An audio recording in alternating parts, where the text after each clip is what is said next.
We next turn to the issue of legal capacity. The basic presumption in contract law is that anybody can enter into a contract. However, certain individuals may not have the ability to fully understand the nature of their obligations that flow from a contract. Therefore, the law protects certain societal groups by avoiding situations where they become bound by contract. This is where the concept of legal capacity comes in. According to it, some individuals are held to lack the ability to enter into contracts. The groups or individuals that are deemed to lack legal capacity include the following: minors, that is, persons under the age of 18, mentally incompetent persons, and intoxicated persons, that is, those that are under the influence of excessive amounts of alcohol or drugs. The test for legal capacity of mentally incompetent and intoxicated persons is whether they are able to understand the nature and consequences of their contracts at the time the contract was created.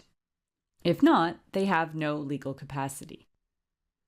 The general consequences of a finding of lack of capacity are the same for all groups that lack capacity. Minors, mentally incompetent individuals, and intoxicated persons can still enter into enforceable contracts. However, they retain the power to disaffirm, that is, to avoid their contracts under certain conditions. The rule for minors is that they can disaffirm their contracts as long as they are still a minor and for a reasonable time after becoming an adult. In the case of mentally ill and intoxicated persons, the rule is that they can disaffirm their contracts within a reasonable time after becoming lucid or sober. However, if the protected individuals, minors or mentally incompetent or intoxicated individuals, fail to disaffirm a contract in a timely manner, they may be held to have ratified or accepted their contracts.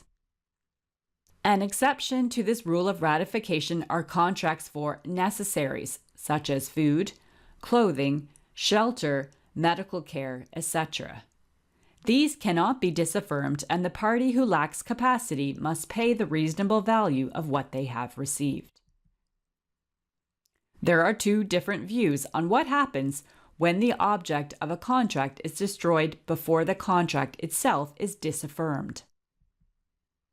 The majority position is that if a person lacking capacity chooses to disaffirm their contract, that they are only required to return the consideration that is in their possession, regardless of its condition.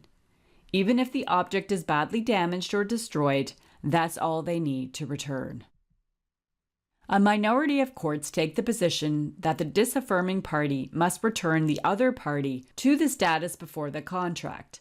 That means that the disaffirming party is under an obligation to restore the subject matter of the contract to its original condition.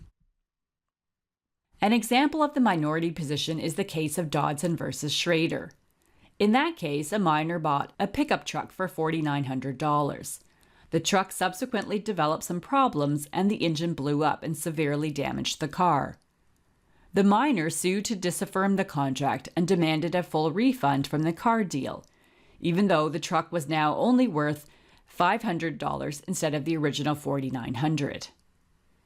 The court in this case decided that the minor was entitled to a refund. However, the seller was allowed to reduce the value of the refund to take into account the decrease in value of the pickup truck while it was in the possession of the minor. According to the court, a full refund for a damaged object would only be owed if there was fraud involved in closing the contract, which was not the case under the facts of Dodson versus Schrader.